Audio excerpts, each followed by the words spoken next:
Ryan Grubb is in the house, ladies and gentlemen. Good to be here. Mr. Ryan Grubb currently serves as the CEO and founder of the RCG Group. His training covers 25 years plus in the fields of therapy, training, ministry, and coaching processes.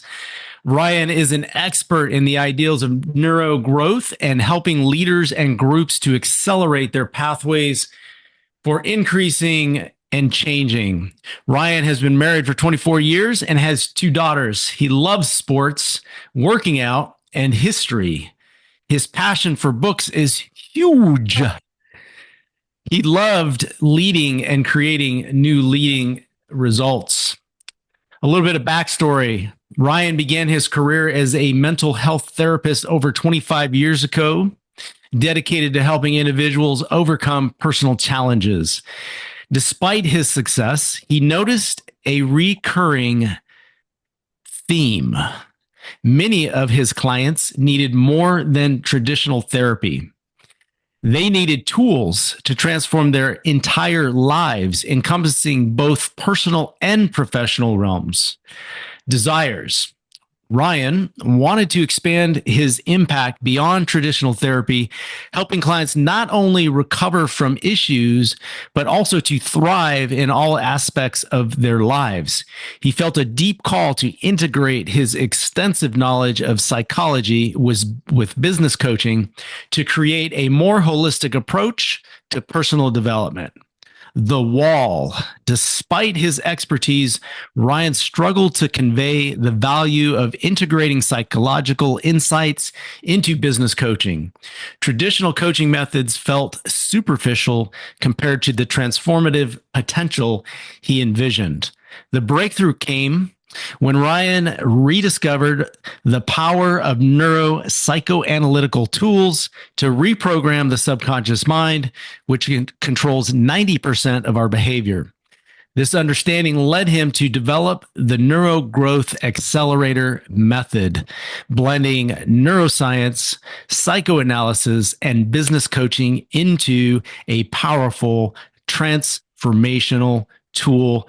Ryan Grubb, ladies and gentlemen, welcome, brother. Good to be here. Thank you, Chris, for having me on. It's a pleasure. Uh, the pleasure might be all mine, my friend. I love the glasses. I love the look. And let's jump right into some questions I've prepared for you today. Some curiosity, some inquiry that I think your audience is going to love to hear you respond to. First of all, let's start at the beginning. What first inspired you, Ryan, to pursue a path in the mental health space? And what has that journey looked like for you so far? That's a great question. And honestly, because of my situational upbringing, which had a lot of different, let's just say, it had a buffet of emotional unintelligence. I knew at a very early age, probably at 7, and that's not a joke because I am a comedian too, but at 7, that there was something missing in my life and the world around me. The bullying, the the picking on people. I can remember when I was 5, yes, 5, not 7. I would get picked on and given a piece of cheese to walk away from the older kids. I can't make this up. So at that point, I started to recognize that. And of course, this is my hand. I was born with it. I won't tell you that when I'm doing comedy. I'm going to make something up. So let me just let that clear so you don't get offended. But it was really, really probably 7, 8, 9 years old. And I was like, there's something wrong. Like, there's something like people are just mean as hell. People are just, they're just digressing. Like, it's like, give me my toy. You can't share. I mean, it's not a parental thing. It was something in my mind. So I think I started to really see that. And I started to declare a little bit of a justice with people. And I don't mean like the halls of justice like Superman, but real justice, real internal feelings. And for some reason, nobody wanted to really listen to me. I couldn't understand why. So, yeah, that's kind of where it started. Yeah, and so these deeply challenging and somewhat traumatic sounding experiences in your childhood, um, I can certainly see how they have inspired you to launch into this space of mental health. What about career wise? What has your career life looked like, and how has that supported you or inspired you in this mental health space? Yeah, well, I mean, I could be really funny here and tell you I've had 6 different career industries that I've worked in since I was 26 years old. So before I knew I was bipolar, and I'm not bipolar, I was already digressing. But I had a lot of different variations of work, but most of them were about giving, giving, and giving, and nothing receiving. So it all started back probably in my early to mid 20s when I was asked to go into the ministry. Before that, I wanted to be Michael Jackson. I wanted to be Pelé. I carried a jam box around. I thought I was LL Cool J, the white kid. I couldn't rap a present or a hip hop song. I wanted to be Michael Jordan. If you know who Len Bias is, there's Len Bias's ball right there. I got it when I was 12. I thought I was going to be this kind of cool guy, hipster, and I was really, really actually good at these things. But then, long story short, life burns you out. Life tells you you're not that good, and you go find something to make yourself better. That's where the actual started. So I went from the ministry to corporate training to mentoring to teaching in a classroom, teaching 6 to 8 week classes and getting paid like pennies on the dollar, to all the way to actually finally completing a full-time LPC program in counseling and now owning my own business, both in counseling, coaching, and in comedy, because I use that as a comical way to do it. That was my journey. That's a short version. This is just a short interview. So, if you guys are really interested in finding out more, this is going to be on YouTube. It's going to be on LinkedIn. We can have a chat, about why I did that. But variations, Yeah. variations. Yeah. Yeah, it's a very rich experience, both personally and professionally. And I imagine your listeners, your followers, might be interested to know, what those seasons of life. I mean, it's awesome you have this formal education, and I imagine that maybe the life experiences also taught you something about mental wellness. Can you tell us how or what maybe life has taught you about mental Yeah, wellness? that's an excellent question. So, I showed you my hand earlier. This was from birth. Before 3 months, I had 3 surgeries on this hand to remove a bone. They didn't even know if I could use it. Long story short, they saved the hand. It was almost like save the whales, but I'm not a whale. And they saved it. And so that's how I started my career in mental health. I had a hand ailment. Okay. So I got started really early. I was an intern for about 45 years. So that was pretty cool. Then my dad died when I was 2. And when he died, I didn't really know him. I looked just like him. There's pictures of him in the room. I won't show them to you, but it looks just like him. That led to an emotional, abusive time, not on purpose. I love my mother. She's amazing, but we just didn't get along. Some say it's my fault. Some say it's her fault. I say it's just fault. And so that was the start. From there, I went into the ministry, got fired twice for speaking my mind and being a little bit more eclectic than most ministers who don't tell the truth. So far, that didn't work. And then I kind of carried into some other experiences, like my wife having cancer, me almost dying of Lyme's disease, my daughter getting celiac, my other daughter getting Lyme's disease, my dog dying. Sounds like a country music song. I don't look like a country music producer, though. So the point is, all those experiences tapped on top of helping taught me 2 things. One, I never know what is going to happen. And number 2, if I'm not exploring my life properly, I'm going to end up in a ditch. Okay. Which is what I did sometimes, and sometimes I didn't. All right. So, in a short stint, all those experiences are the narrations that I've written in my book, The Confident Lead, which is on Amazon.com. It's part of the coaching and therapy platform I use. And to top it off, it's part of my comical act that I'm starting called The Shorthanded Therapist. So they all vibe to revive. They all vibe to revive. And remember that, people. Your story matters. Vibe to revive, brother. I love it. And it's fascinating how you blend comedy and mental health Can you share how these two seemingly opposite worlds became the heart of your work in both therapy practice and your venture into entertainment? Absolutely, absolutely. Like I said, I wanted to be Michael Jackson. I wanted to be Prince. I thought, Little Red Corvette was a car. It wasn't. I thought, come on, Eileen meant she wanted me to come to the bank with her. Queen, another one bites the dust. They're not talking about, burritos and tacos here. Okay, so Brother, I think I'm getting the point. I feel better already. This has been one of the best therapy sessions I've had in a long time. interview, $10,000 you paid for this interview, and that's it. Until June 25th when I come to his house. All right, so here's the deal. So you got mental health, and it's got this stigma that it's bad. You're a bad person. You got a bad vibe. Religion's the same way. You got a bad vibe. You're not following grandma. You're not following mommy.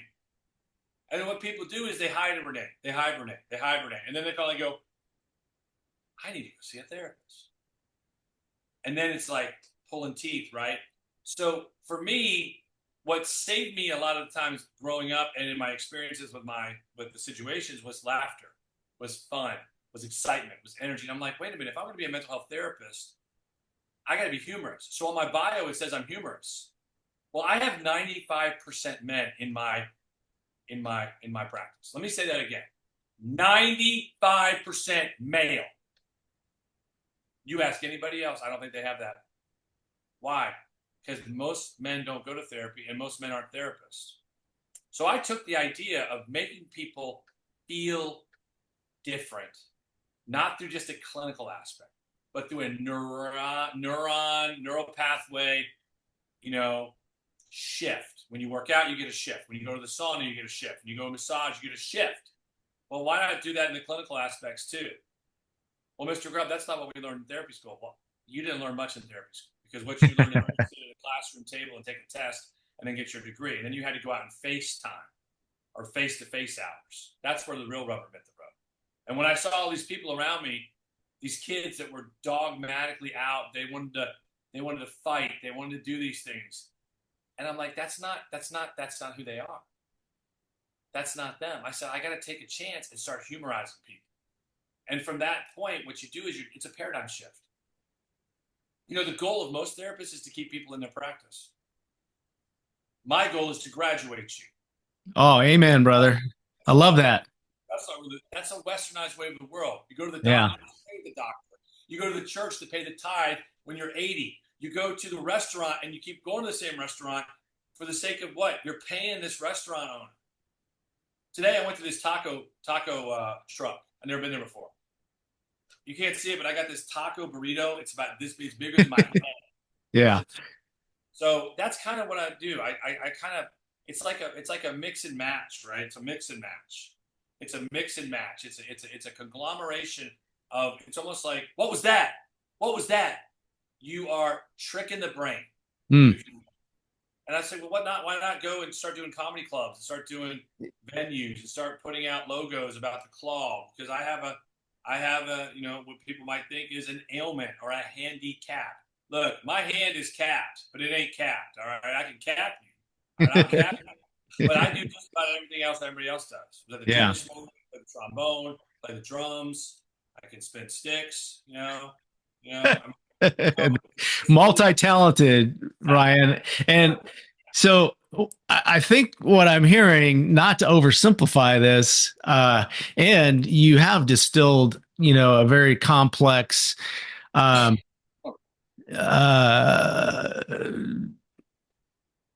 complex area of work, into your own unique modality. And we're talking about laughter as medicine, but not in a metaphorical way. It sounds like you have found how to integrate therapy and laughter as medicine. I have, and to go a little further, because a lot of people don't like therapy. They don't want to go into therapy. Entrepreneurs, hear me out. Business owners, hear me out. Leaders, hear me out. You're needing to laugh too. And here's the problem. Social media makes you look better than you are. You ain't even dog. Okay, I know what goes on behind the scenes. I got the filters on the video right now, brother. Filters, filters sounds like filter. Helter skelter, helter felter. All right, My so skin is not this smooth. I guarantee you. You've seen me in person. my hand is the shape. So my point is saying this: corporations listen to me. Small businesses listen to me. Your staffs need to laugh. Corporate executives, you need to laugh. You're killing your clientele. You're hurting your bottom line. You don't believe me? Fine. The ones that do, reach out. Let's chat. Because look, I got something you need. And it's no, it's not these glasses and it's not this shark tooth that I killed down in the Indian Ocean. Our world is dying because we are dying inside and we're afraid. And we need Yeah, man. Emotion. Amen, brother. And for someone right now who might be feeling lost or uncertain about their life's purpose, what guidance or perspective would you offer them today? First thing I would ask you to do is take like 30 minutes just to sit with yourself and ask yourself how real that is that you don't have a purpose. You may not have one. The second thing I would ask you to do is to generate some type of assessment with someone. I don't care if it's me or it's,